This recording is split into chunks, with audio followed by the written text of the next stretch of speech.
Enzo, tu n'as pas oublié l'anniversaire de mon fils ce soir? Ouais, non. Je sais bien, les enfants, c'est sacré. Bon, c'est pas tout ça. Au travail. Et Henri, tu vas voir le cadeau que j'ai acheté pour ton fils. Je vois surtout que la gâchette est cassée. Si je tenais celui qui a remis ça sans rien dire. Eh, fais attention, mon gars, hein. Surtout avec une vieille casserole pareille, hein. Ah, c'est sûr, une bécane comme ça, on la trouve même plus dans le commerce. À partir du moment où elle marche. T'es dingue, va les changer, hein. Mais j'ai pas le temps, Enzo. Le chef m'a commandé le travail tout de suite. Et le travail, ça n'attend pas. Non mais attends, tu exagères là. Hein? Il y a de l'électricité là-dedans. C'est dangereux. Mais j'ai pas envie de mourir. Ne t'inquiète pas, mon petit père. J'ai des bottes. Allez, on est pressé. Donne-moi un coup de main, amène-moi l'échelle. Ouais, c'est ça, ouais. Pressé, pressé. C'est comme ça que les pépins arrivent.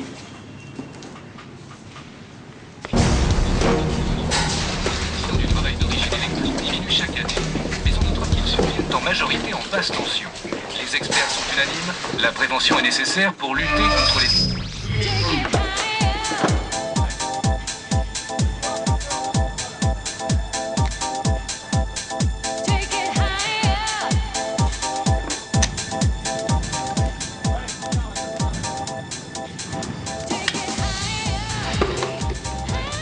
Bon, Henri, je la mets où?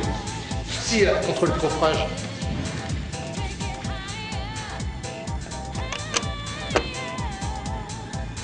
Allez, Enzo, mets-moi juste, s'il te plaît.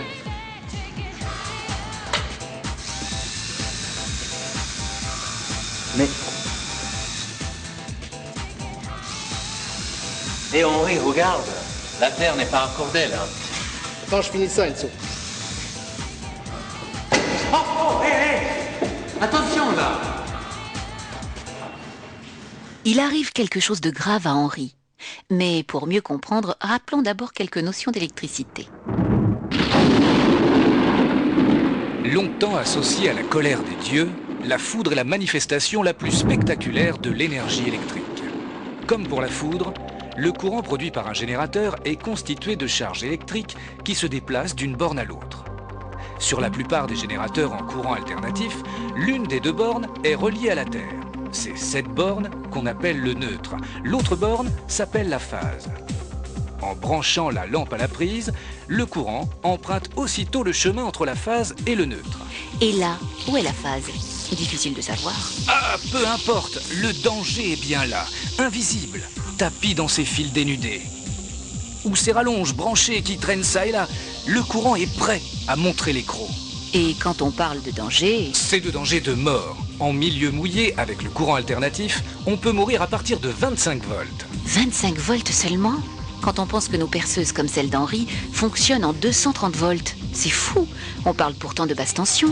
Oh là, attention aux mots. La basse tension est plus que suffisante pour tuer un homme. Mais se priver d'électricité, je n'y pense pas une seconde. Moi non plus. L'électricité, c'est la vie, tant que le risque est maîtrisé. Alors, il faut se protéger. Dans les matériaux tels que le cuivre ou le fer, le courant passe facilement. On dit que ces matériaux ont une faible résistance électrique. Ce sont des conducteurs. Au contraire, dans d'autres matériaux comme le plastique ou le verre, le courant ne passe plus. Ce sont des isolants, leur résistance électrique est élevée. Un appareil électrique possède souvent une enveloppe conductrice que l'on touche d'une manière ou d'une autre. Cette enveloppe, on l'appelle aussi une masse. Oui, tout à fait. Relions donc cette masse à la Terre. En cas de contact accidentel entre la phase et la masse, le trajet du courant de défaut passe principalement par la Terre qui est conductrice pour retourner au générateur. Mais si l'homme touche la masse, avec la mise à la Terre, est-il pour autant à l'abri? Oh là, pas si vite. La mise à la Terre ne suffit pas. Il faut en plus un dispositif de coupure automatique que l'on appelle différentiel.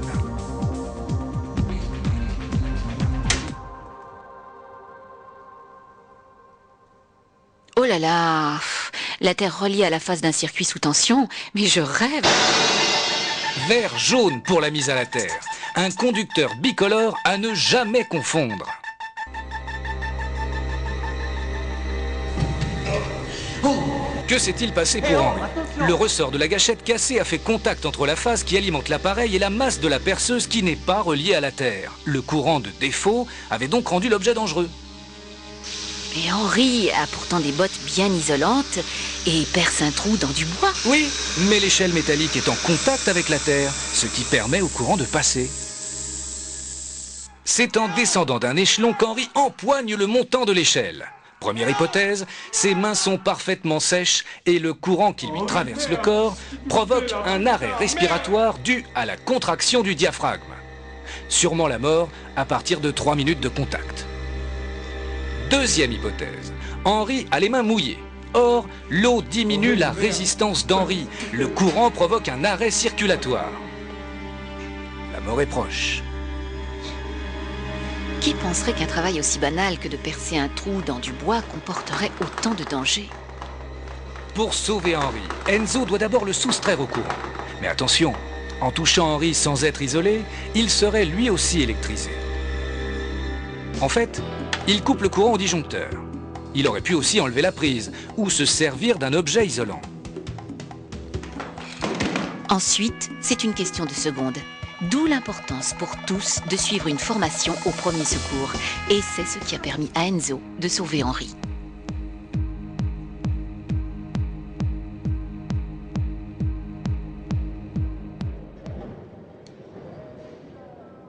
Si je vous parle maintenant d'un contact entre un fil électrique dénudé et votre corps, vous imaginez assez bien la suite. Eh bien Marcel, qui est plombier, veut raccorder le câble d'alimentation d'une pompe sur le tableau électrique. Ne pouvant pas arrêter la production de l'atelier, il laisse le tableau sous tension et se munit d'un tournevis parfaitement isolé. Mais il ne voit pas que sa gourmette entre en contact avec le conducteur. Le circuit s'est refermé sur lui. Marcel est mort immédiatement. Quant à Arnaud, chauffagiste, il travaille à proximité d'un coffret resté ouvert. Son outil lui échappe des mains. Court-circuit, dégagement énorme de chaleur et de lumière, projection de métal en fusion. Arnaud est brûlé profondément au visage et au bras. Arnaud et Marcel auraient dû être informés des risques encourus et on aurait dû donner des instructions pour fermer à clé ces armoires. Quand elles sont vraiment fermées à clé, là, vous êtes tranquille.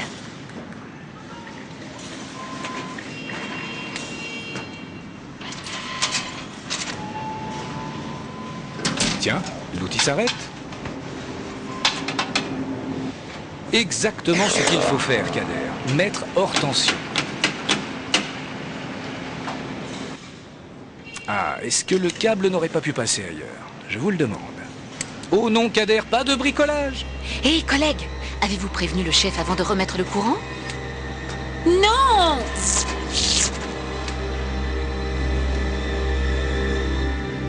Heureusement que je suis blindé contre l'électricité. Non, Kader. Personne n'est blindé contre l'électricité. C'est le différentiel à haute sensibilité qui a coupé le courant immédiatement. Mais avant d'en arriver là, protéger les câbles, c'est se protéger. Et c'est protéger ceux qui vont les utiliser derrière vous.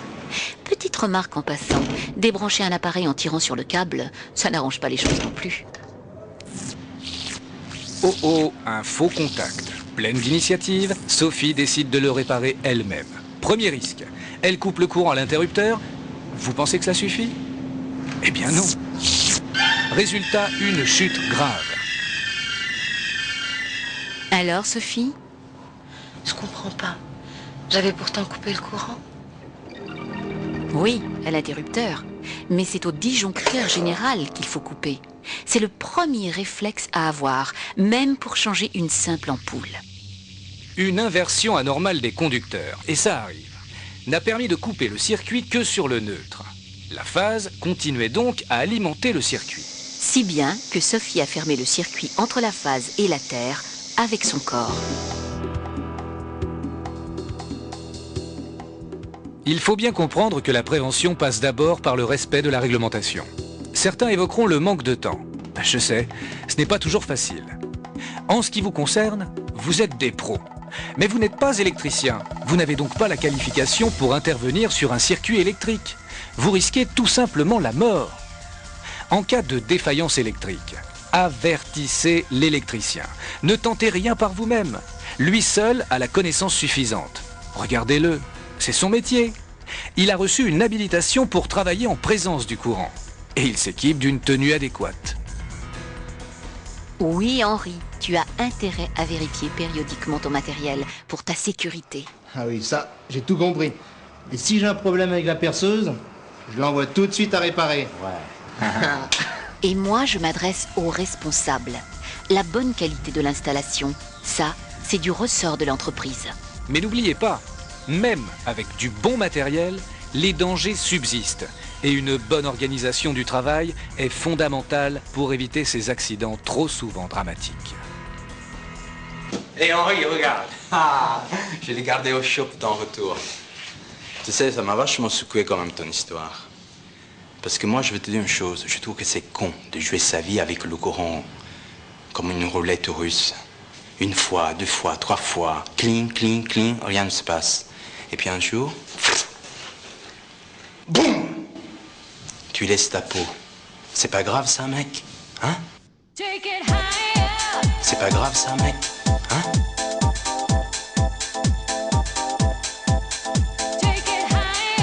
C'est pas grave ça, mec?